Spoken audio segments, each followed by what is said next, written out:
Hi there, and welcome back to the Community Strategy Podcast. My name is Deb Shell. I'm a creator turned community builder. After launching my online community in 2020, I have a passion for online events and bringing people together. I now consult business owners and leaders just like yourself who have a message, their life's work, or a vision for helping others transform through their online courses, cohorts, or memberships. On this interview style podcast, you'll hear conversations with community leaders, passion for bringing people together online. Our goal is to provide you with interesting conversations to inspire you to build, launch, and grow an online community with energy, confidence, and purpose. Let's get started. Hello. Hi there, and welcome. Thanks for returning back to the Community Strategy Podcast. My name's Deb Shell. I am the host, and today I am joined by Adrian Speyer. He is the head of community at Higher Logic. He's also the author of the new book, The Accidental Community Manager. Welcome, Adrian, to the Community Strategy Podcast. Hello. Thank you so much for having me, Deb. I'm so excited to be here. I'm excited you're here too. So I'm excited to hear a little bit about your journey. I did start reading the book, and so diving into that a little bit. But I really am excited to learn about, you share in the book how you kind of got into this community industry as an accidental community manager. But I wanted you to share what that means for the audience, how you define an accidental community manager based on what you've experienced and what you write in the book. Yeah, well, I'll take it a step back, and I'll just say, I'm very lucky that I've been in the platform vendor space for many years, and I've interacted with so many wonderful community managers. And what would always happen, which I found funny, is people would say to me, "Oh, I was a teacher, or I was a physical education instructor, or I was a bartender, or I was a theater major, and somehow I'm now a community manager." And, kind of this idea of the accidental community manager kind of popped into my head a couple of years ago, actually, because I own the domain. I bought the accidentalcommunitymanager.com thinking I'll do something with it. Of course you did. Yeah. And so for my case, it's simply, I guess, and the most common one is I was a marketing man. So let me take it back. I'd always been building communities for hobbies and fun stuff, and it was just, friends getting together, really small communities, maybe a couple of hundred folks and things of this nature. Anyways, long story short, I started my professional career. I'm working, and I'm doing all kinds of marketing roles. I'm a marketing manager. And then one day my boss just says, "Hey, we want to do a community. You like people. How'd you like to be a community manager for this new community that we're building and I worked at a multi-billion-dollar company.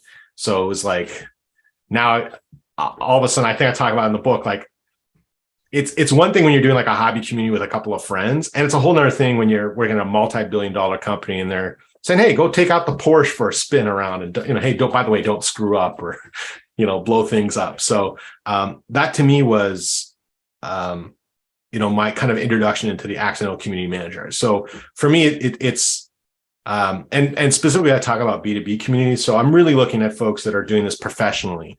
Certainly, like if you're, having a hobby form for your favorite band and you have a community, certainly you're a community manager. But specifically in this book, I was aiming at, people that end up having a career, like their paycheck is around managing these communities, especially in the B2B space. Although I've worked with B2C and nonprofits and things of this nature, I felt that there was a need for a book in the B2B space that hadn't been written. So I wrote it.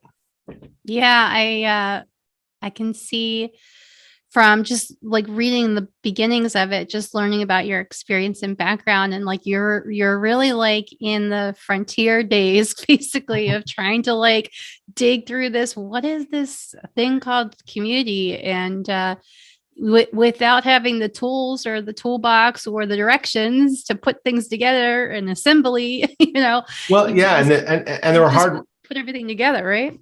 Yeah, and I think as well, like I've been reflecting about this the last little while. There wasn't really a community of community managers. Like there were people. I mean, if you go look, there were people talking about community management as a career, and there was people were putting stuff out, but there wasn't. You got to remember. I mean, you probably remember, but for those that don't remember, in the 2000 early 2000s, the internet was such a new thing that really your knowledge was like the smartest people that you knew. That was your internet. It was kind of, so to be able to go out there and kind of ask a generic question on social media that didn't exist, to say, hey, who's a community manager? Like, who can help me? It wasn't that. It was like, who in your like immediate circle of people do you know? I mean, we're if I take a time machine, and if you recall, like, we're talking about when MSN Messenger and Yahoo Messenger were a thing, and that's how you met people, really. Like, there wasn't these, there were Usenets and BBSs and things of this nature, but it wasn't really like, there wasn't really a way to go and like join a community club or CMX and kind of be like, hey, like, can someone help me? Like, my boss just told me to run a community and I don't know what to do. I mean, and there were resources out there, but it's kind of like, how do you discover those when it's something that you're not exposed to? And so, I've been asked before about like why I wrote this book, or kind of what the thought was. This book was the book that I hope that a time traveler will go back in time and leave on my desk. It was to kind of fill in the soup to nuts of all the little things that one needs that I didn't have. And there are certainly a lot of great authors out there that have put out really great content. I just felt that this was a book that was missing from my perspective. And I think, based on feedback I've had from a lot of folks, that they kind of feel the same way. Yeah, I haven't read a book, and I've read several books around community in the last couple of years, just several. But yeah, this feels a lot different than a lot of the other books, and it's really directed at the actual person in the role, and kind of like a play-by-play almost, kind of like, here's our plan for attack for this thing. And I liked your writing style and your approach to it. It was very different than, and I think it's needed because there is a lot out there as far as like consulting for business people in the community space. Yeah. Like having a strategy and a plan. And I think your book really seemed to be like, okay, if you don't have any of the nice to have things, here's what you need to do to like put that together. But also, like, I didn't get into some of the B2B practices. So I definitely want you to kind of outline like some of the really great examples in the book that, I like what your terms were around, these are things that make the community's success or fail pretty quickly. There's a couple key things, I think. Well, I think the thing was that I was trying to, think about is, I wanted to write this, like, if no one had a mentor, if they needed a mentor, it's kind of like I'm on the side coaching. Like, it's anyone that knows me can hear me when they're reading the book. Like, right. Like, I'm there and I'm kind of like, okay, we're going to do this. And I heard your voice. Yeah. Yeah. Like, you can hear, like, I mean, that was the whole point. I mean, and why it also took so long, so I could get it right. But I mean, and also, like, it also varies too, right? I've worked with companies where they have teams of community individuals, and I have it where people are alone and they don't have anyone. And that was kind of what I was trying to aim for this book, is to have a way that, if you're a team of one, like, what are all the things that you need to know? And even if you're not going to do it yourself, like, it's great to know some of the tools and things that you can come to come look at and think on. So that was kind of the thought. And especially with B2B, to specifically answer you, was there's some differences versus like a B2C community or nonprofit. Is there certain considerations, and one of those considerations that I talk about a bit is the importance of the branded community. Now, certainly, of course, I've worked at a vendor and I have a certain point of view, but that has informed me in terms of how much value businesses get from having an own community, brand community. And I'm certainly you'll never hear me say that you shouldn't build on other places, because it's the idea is that you need to be kind of where your audience is and use these other opportunities to engage and identify and amplify things. But my argument is that a brand community is the home that you want to kind of bring all this stuff into, where it has a sense of permanence. It has an ability to have a bit of control. Maybe it's timely that I'm doing a lot. People have seen me doing a lot of interviews and things. Maybe it's timely that I'm doing a lot of quote unquote press and promotion around the book at a time when Elon Musk is showing us why it's a challenge when you build on platforms you don't own. All it takes is someone comes in, changes the rules. And when I was writing the book, what I was talking about was a lot of the stuff I faced early on in my marketing career when Facebook kind of changed the rules for a lot of folks. Like early on in marketing, if you wanted to build a community, you'd put up a page and you would, market the hell out of it. Like you would, do a lot of advertising. You'd get all these people to like your page, and then the idea was you could put a post and people could connect and have those conversations. But lo and behold, Facebook said, now if you want to contact people that are liking your page, you have to pay. There was always advertising before, but they or not, at the very beginning, but early on there was advertising. But then they made it basically didn't matter if you had 4 million followers on your page. You want to talk to them, you have to pay in order to get into the newsfeed and have that conversation. And so that was an awakening for a lot of folks about, hey, we're actually helping build these networks. We're helping build these social media networks. And so basically my point that I was saying in the book was, well, this is a consideration that you have to think about when you're building for business, because you're essentially handing over data of your customers to this third party, and you don't have access to it. Like if you have 1 million people on your Facebook page and you want to send them an offer, or if someone writes a nasty review about one of your products, you don't know if they're a customer, you don't know if they're a competitor.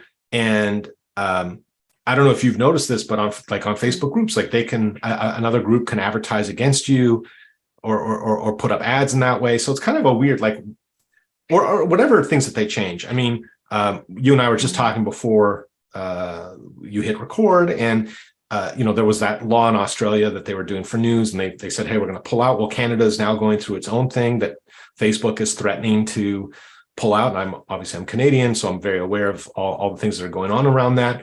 But what I'm saying is that they're kind of controlling it. And if you're a company that's in that space, well, you may lose an opportunity to engagement. And so, I just tell people you use all those tools. Like the audiences are there, right? There's billions of people on Facebook, and that's an opportunity to kind of engage them and make them aware. But the point is to build your home, your true home, on something that you can control and have the ability to engage in the way that you think is appropriate, and also have a bit of control for your brand in terms of responsibility and point of view and all the things that you want. You don't want to be tied to a third party in terms of how they make decisions. So that's kind of my thought on that. No, I think it's so interesting. Like we were talking about, like just where we are in time span of just all of these things changing really quickly. I don't know. Have you ever heard of the term cultural software? No, I haven't heard that. Okay. I wanted to ask you because it was on my mind recently with Mighty Network's new relaunch and what they're doing with their platform, and they're calling it cultural software. And so there's some frameworks around that they're describing, but it's just this other buzzword. And I'm curious about what your thought is on these new terms that keep coming out that people, I feel like, want to create that already exist and then redefine them. Do you find that interesting? Yeah, it was actually a post I had the other day on LinkedIn about dark social. Like everyone's talking about dark social, right?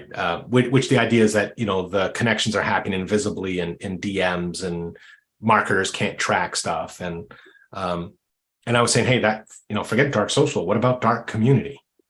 To me is even a bigger thing, because there's forums and other spaces that people are having these conversations and connections, or because community is not only about forums, it's also in-person events and connections that happen that but at the end of the day, let's be honest, it's all kind of marketing BS, because it's just word of mouth for the most part. I mean, they just gave it a different terminology, but that doesn't sell books and gets likes on Facebook or LinkedIn or makes you look like a thought leader or have that bit. But sometimes, but I guess the lesson though, and I kind of talk about that in the book too, is sometimes you have to talk to get your point across.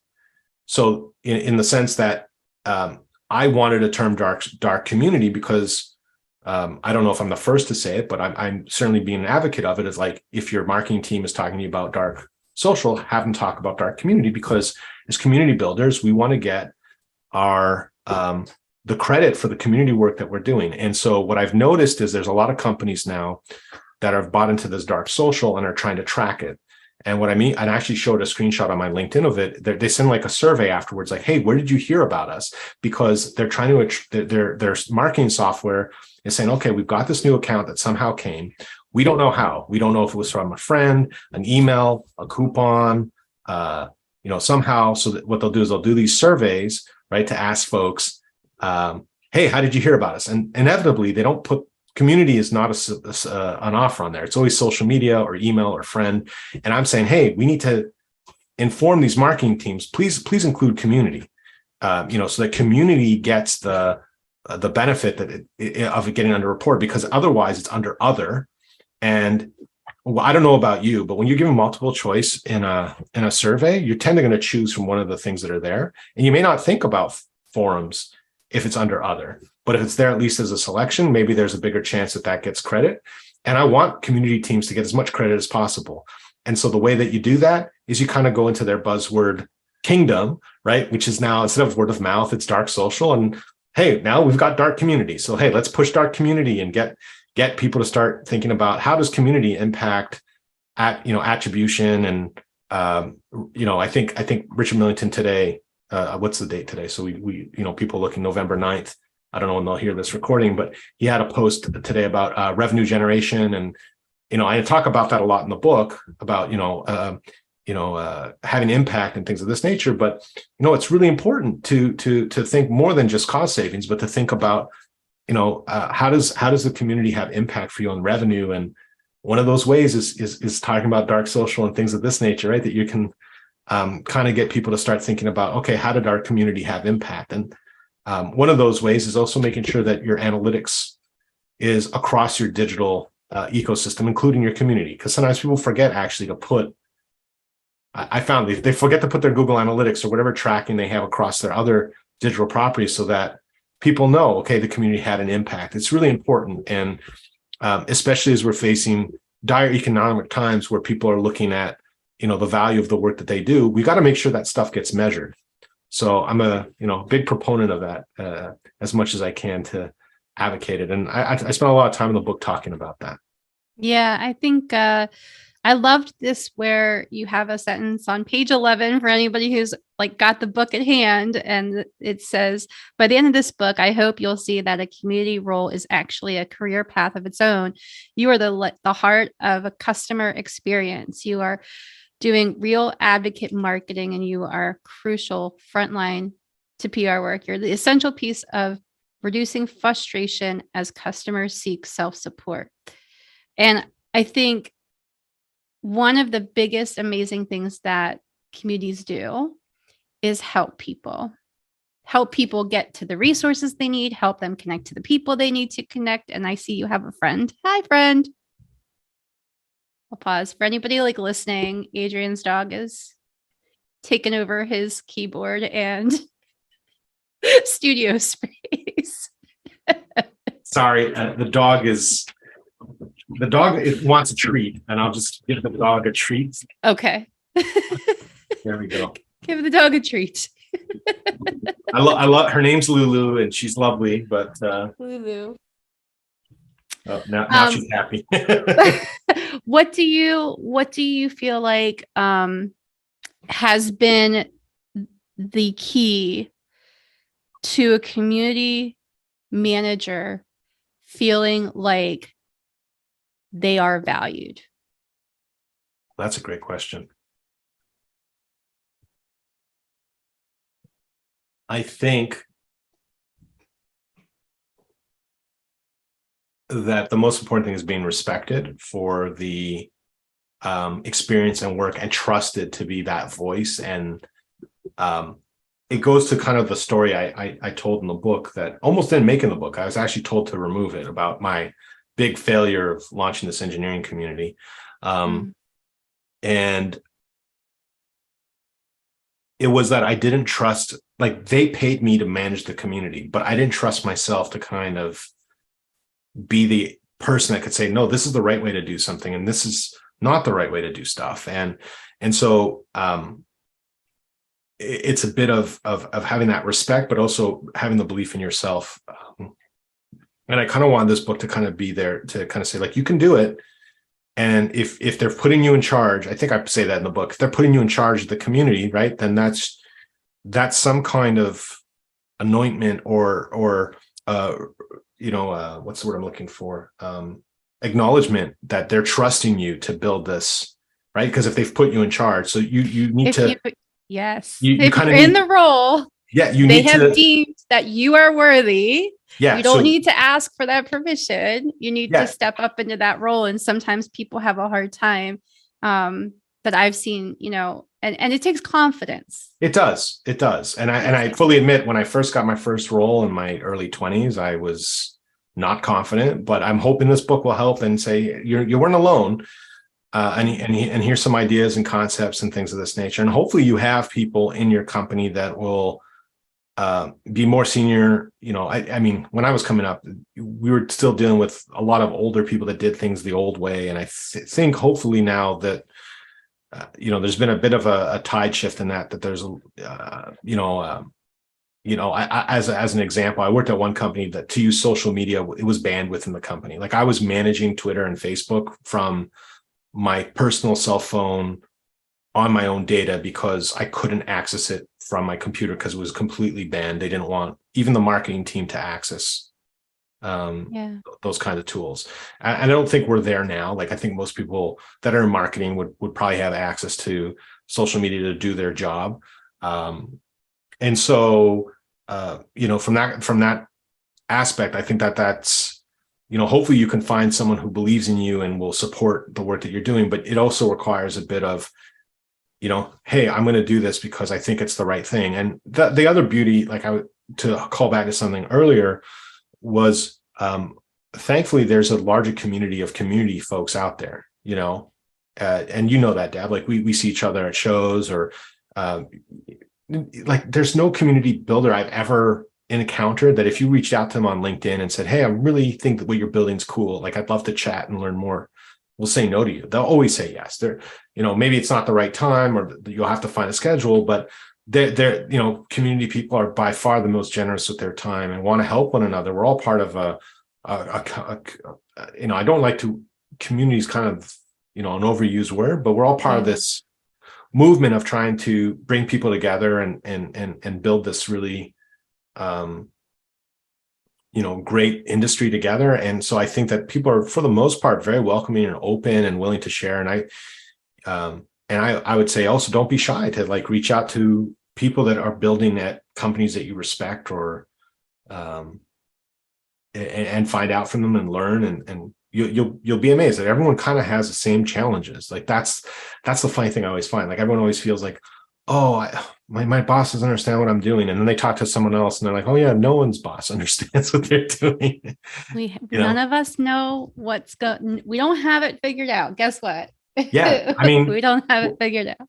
I mean, listen, I wrote a book and I still don't have it figured out. Right. Like there's still I mean, I think the problem is when you start to think that you're an expert and you know everything is when you're actually going to be in trouble.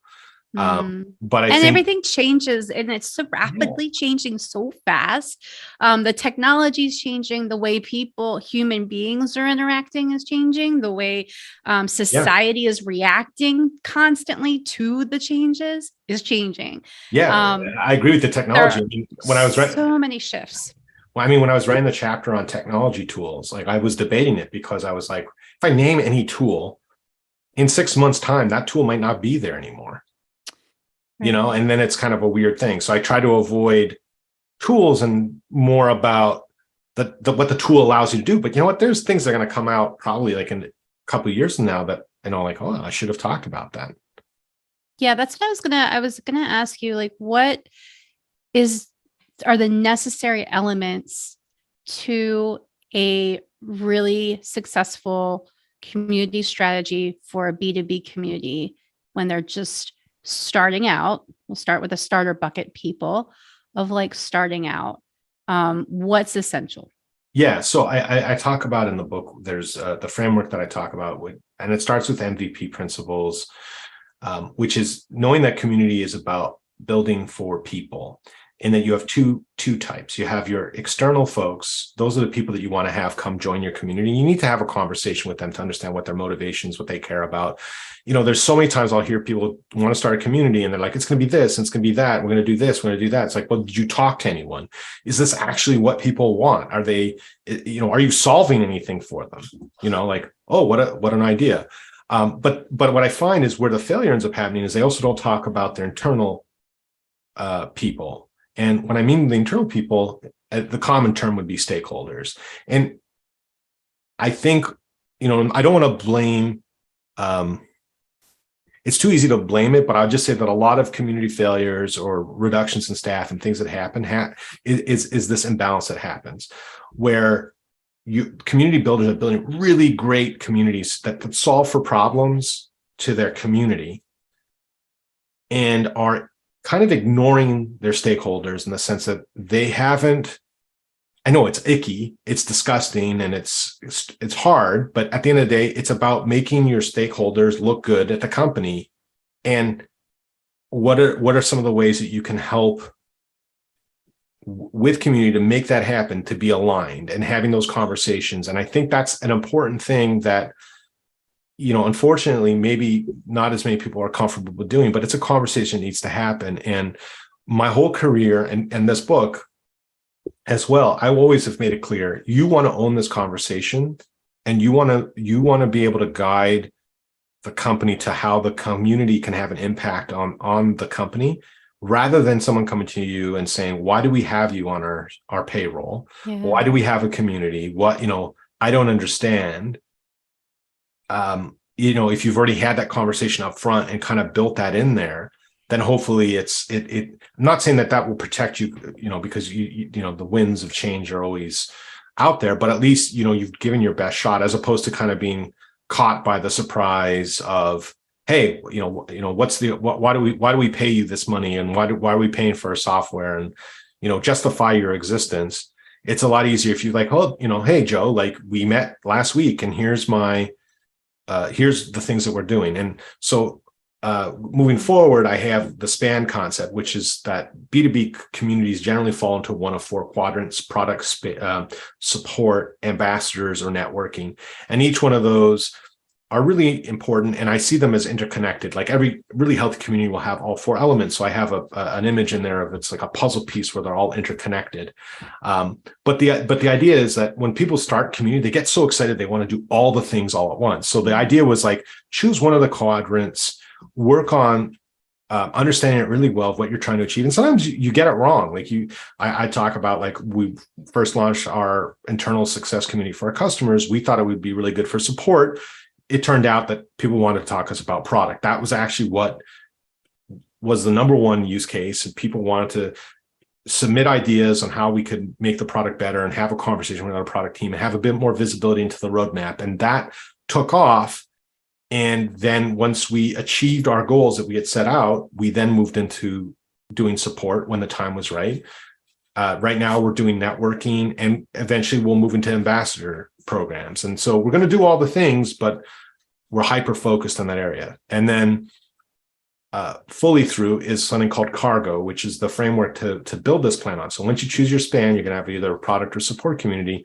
There's basically these 5 questions or 5 words that I suggest that people look at to build their community. So it's concept, acquisition, retention, goals, and outcomes. And if you can answer those 5 questions, and you're able to then kind of go through and figure out the best way to build your community. And so the concept is really important, because if you say you're doing a product community, then your goals should be product related. And if you're doing a support community, they should be, support related. And I found that a lot of times when people fill out this one sheet, they'll start to see, oh, you know what?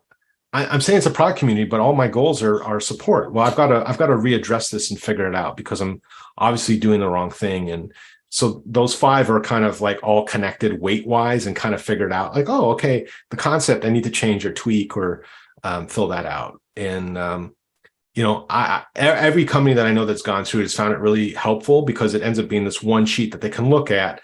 And it's a living document where they could say, you know what, maybe our goals change. Maybe our concept needs a twist. Maybe the way we're acquiring people is the wrong way, or we're not doing a good job with retention. And, it all gets impacted and changed all along the way. Yeah. It's so interesting. And I love the models that you're spanning out, and a couple of things just to highlight on there. I work a lot with clients on discovery interviews of ideal member interviews, because knowing the ideal people that you want to host and help and support in your community will allow you to understand the problems you solve much better and that need to be solved, and then getting the validation that this space is needed, as well as like they want to show up there. I think earlier you mentioned about sometimes there's a part of it where you do have to meet them where they're at, right? So you do have to like branch out, because they're not going to magically, SEO works, but you know what I mean? They're not going to magically find you instantly with no work on their behalf. So you have to come to them and, tell them what this is, and then bring them in. But ideal member interviews really help clarify and get really down to like what these people are experiencing currently with your product or service. And then, getting to know, well, as they want to be a part of the community. We just went through a whole bunch of these with a client I worked with, and it was really interesting just to learn about the differences. And I think the client wants all the things, all the boxes that you're talking about. And they want, a lot of people, and they want to launch like tomorrow. And they want to do all these things. And I think there's the thing that you really talked about that I've been really working with a client recently with was getting everybody on board is like the key, because once you figure out like, okay, how does marketing fit, like a puzzle, like how does marketing fit? How does sales fit? How do we all work this together so that we're all in kind of tandem working together, not like opposing, like, oh, marketing's over here doing this thing and community is over here doing this thing.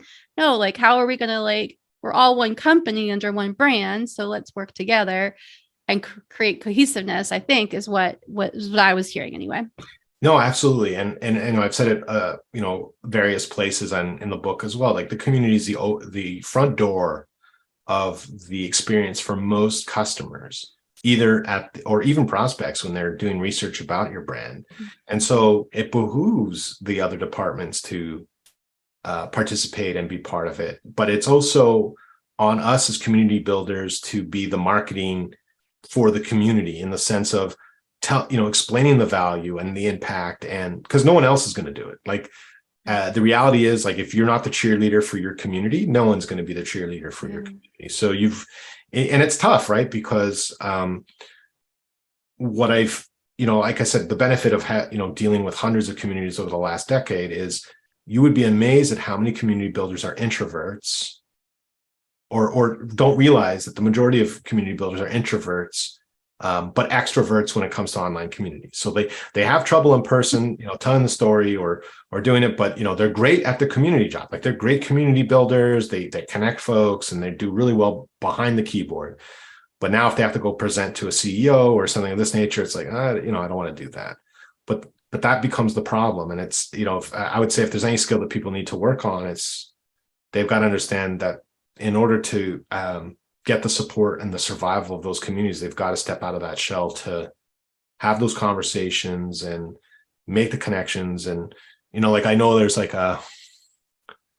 some individuals will say, oh, you don't want marketing in the community, or you don't want them involved, or, push them away. And I just don't think that's a sustainable model. I think you have to recognize that, especially in B2B communities, you're gonna have to deal with marketing. So what are the ways that you can, and going back to the MVP principle and stakeholders is, what are those things that they care about, and how can you work together in presenting things in a way that gives value for both?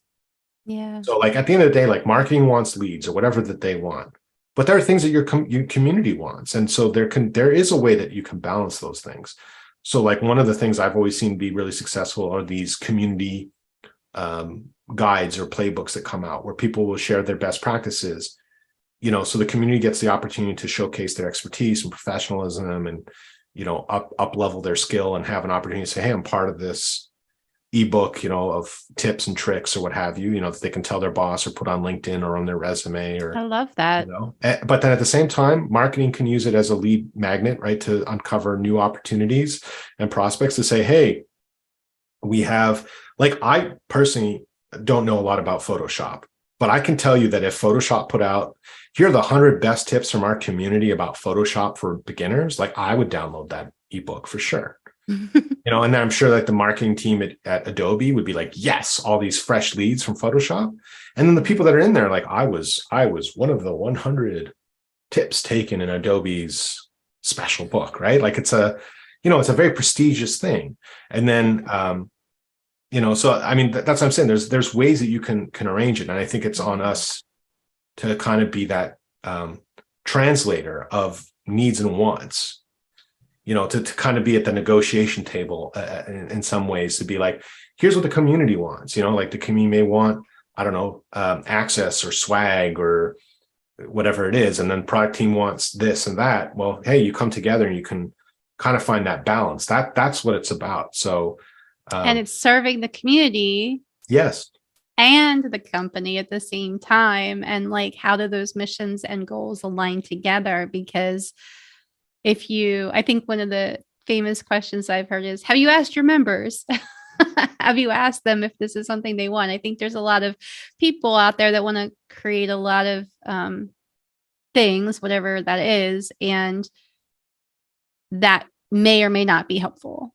And we don't know unless we've talked to people and really validated, oh, this is going to be something that is needed, and we validated it. And I think that's where you talk about talking to the different departments, figuring out who your advocates are, your community advocate people in the company, and just tapping on their shoulder and being like, hey, and if you keep being you're the number one community advocate, you're the best ambassador, right, as a community manager. And if you keep having conversations with people about what's happening in the community, it'll keep staying top of mind versus when you have a report once a quarter or whatever, and that's your only time that you get to talk to people. If you could set intentional, I think it's really a great idea to set intentionality around keeping people up to date, and not just with metrics or numbers, which I know Richard and I was just on the podcast last week that aired already. And we talked a lot about numbers and how you use data, which is really helpful, but also these are human beings and there's a person, a face behind each number. And so I think what you talk a lot about too, that I was reading was, don't forget that. Yeah, well, the people stories are so important. I'm never going to say that data is not important, but the funny thing is, the people stories are the ones that people recall. And I also think that you don't want it to turn into where, if you're in a marketing meeting and they go, "Oh yeah, well, the community can take care of that." And it's because they've got a very shallow understanding of what the community does, and then you're kind of like, "Well, no, actually, that's not." Right. You want to have that ability to have that conversation before that happens, and kind of deal with it and kind of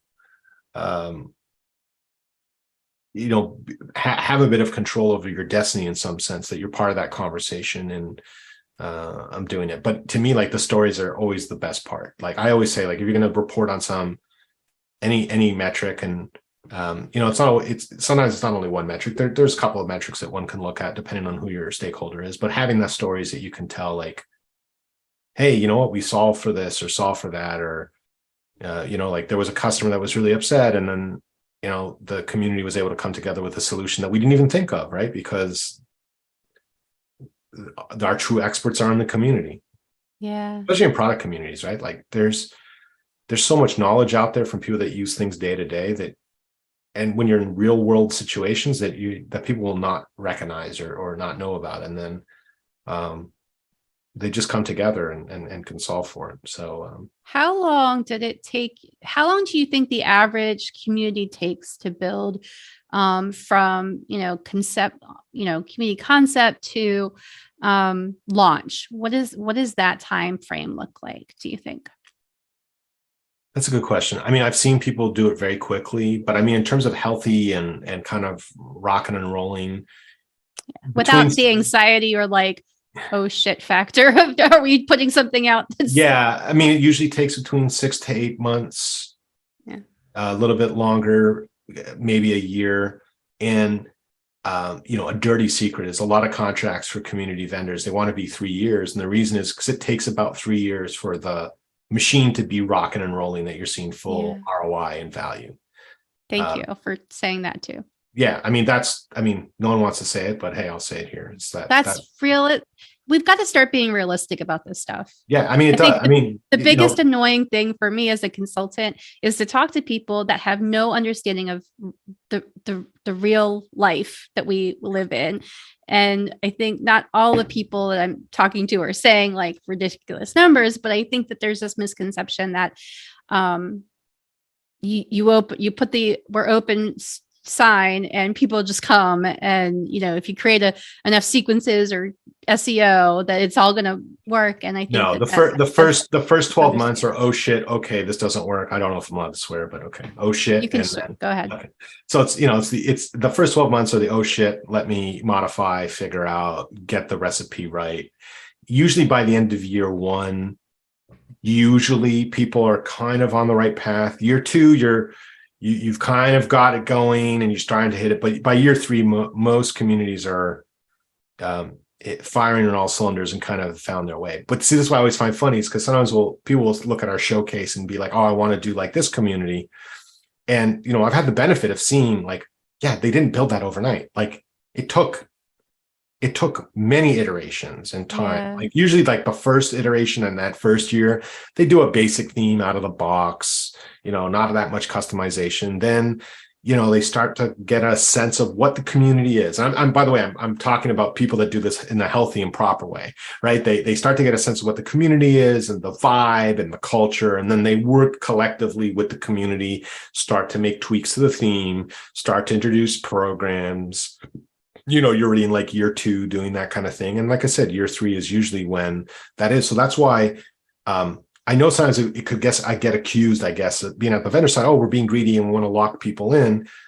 The reason it's not to be, I mean, obviously we want people to be in long-term contracts as healthier, but it's also to give them the time to see the success with the community before they make a decision and say, oh, it doesn't work, because it takes time. And yeah, I think that's a good point to say that a lot of people are like, if they don't get results in 30, 60, 90 days in the first quarter or two, a lot of times people, especially probably in this industry, in this market time right now that we're in, the economy, or maybe like, well, maybe that wasn't a good decision, or we need to put our resources elsewhere, or whatever, and that can be really challenging to stick through this time right now that we're living in.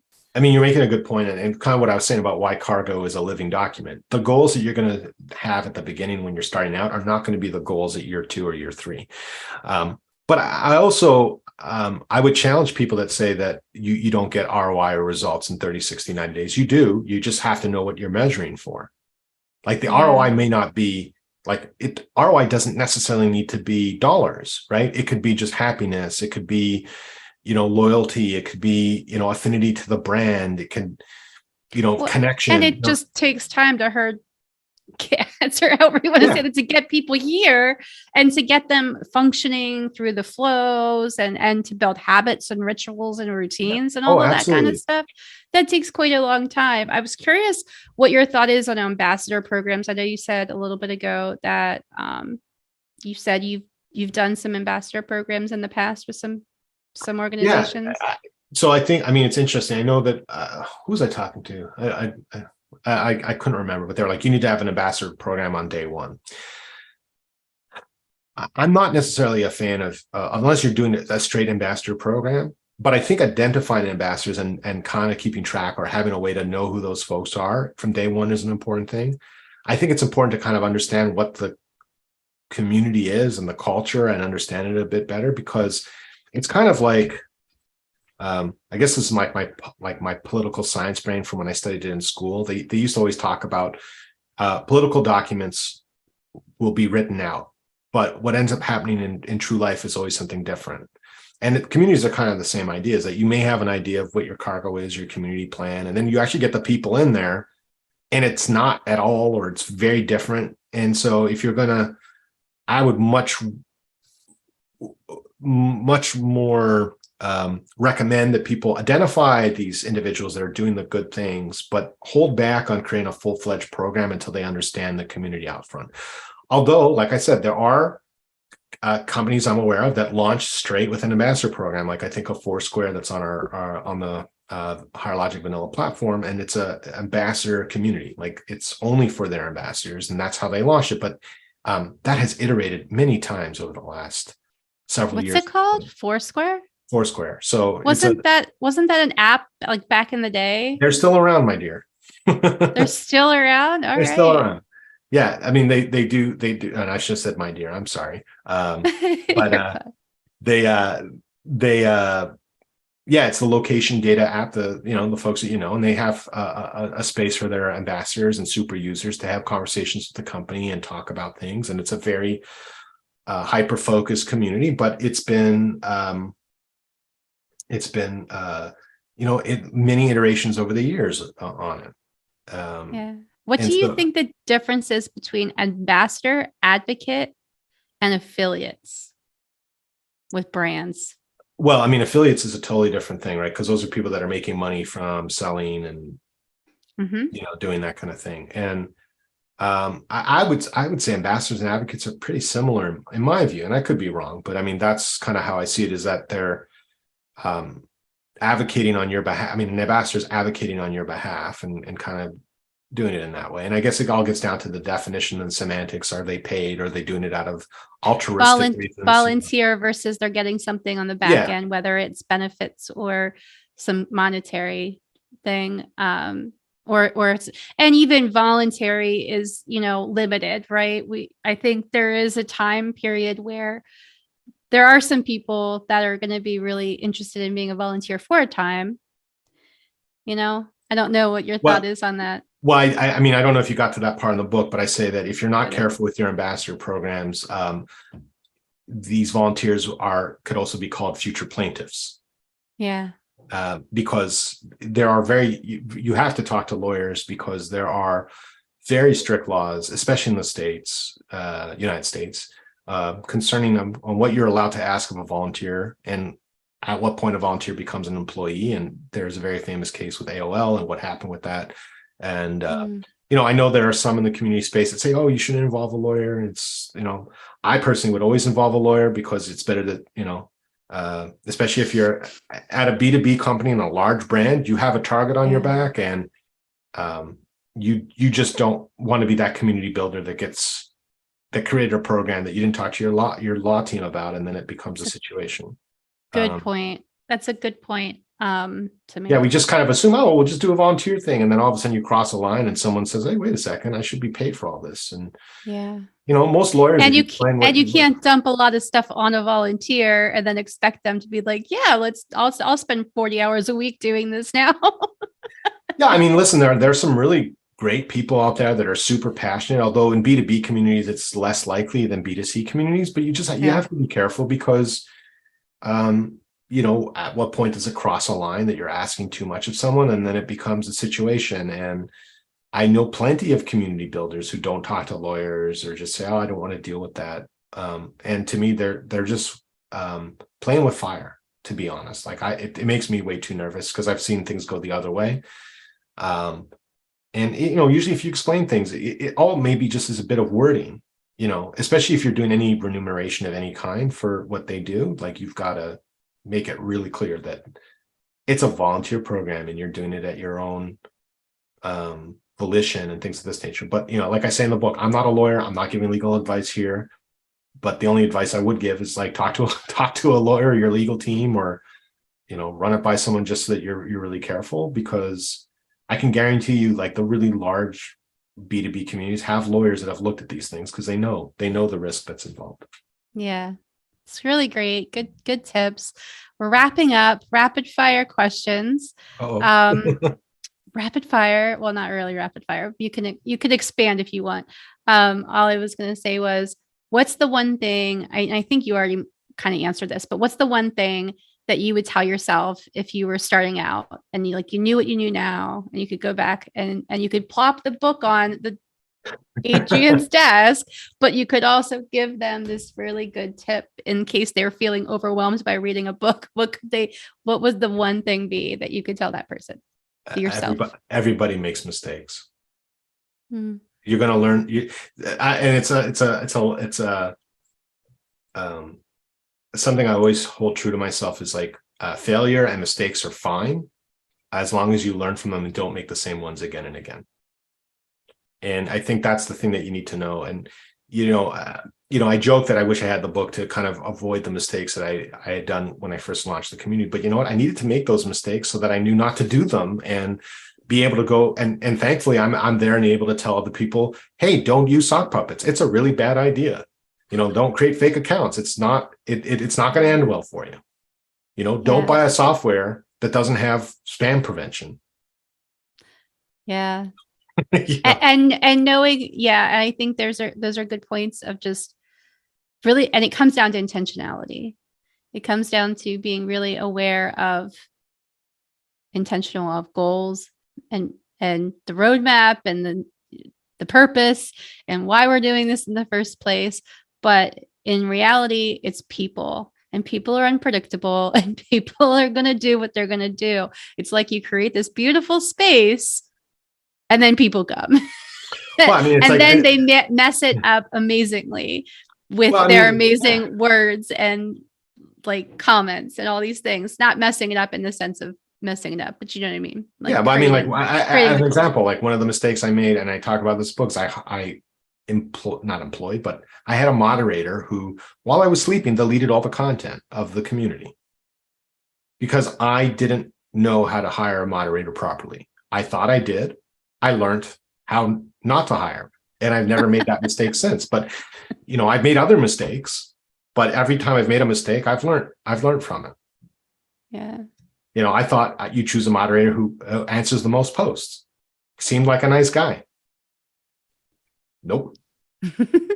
What's the last question? What's the best tip that you have as far as creating a B2B community that will thrive through these challenging times? What would be like one thing that really impacts a community, whether it lives or dies?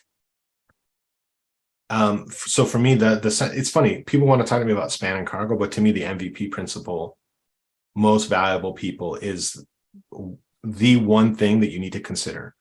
And just so that I say it again, so people hear it, I talk about in the book, but it's thinking about the internal stakeholders and what do they care about? What keeps them up at night, right? Because just as community people are feeling the pressure of maybe losing their job with the recession and layoffs, these people are also concerned about it. So if you can come to them and say, hey, we have this space that we're building that can help you look good, and let me work with you to make you look good, and let's work together and figure this out. And also working with the people that are in your community and having the conversation about, like, what are the things, like you were talking about, intentions and things that people want.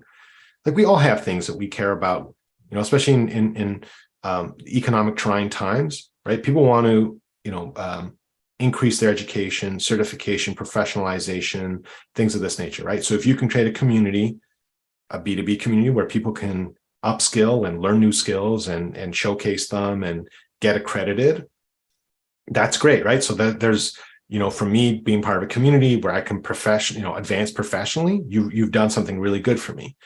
And then internally at your company, maybe in turn for getting these accreditations, people are doing a case study, or they're doing reference calls. So like every reference call that you do, you get 10 points, and those 10 points are then redeemable for a certification. Like, that's what I mean. There are ways that you can work together and solve for both. You're giving people in the community the value of professional advancement, and you're giving the company case studies, referenceable calls, advocates, reviews on G2, whatever those things are, right? And then it's a win-win for everyone. It's just, you have to think creatively in that way. And yes, I know it's kind of ugly because you have to kind of be a translator where you're taking, what people are saying and then not twisting it, but rewording it so that it's understand, right? Because you can't go to a community and say, hey, you're going to help us get more sales by being a referenceable customer. Like, it's kind of a thing. But if you're able to say, like, we're going to help you upskill and future protect you in terms of where your career is going, well, that's a much better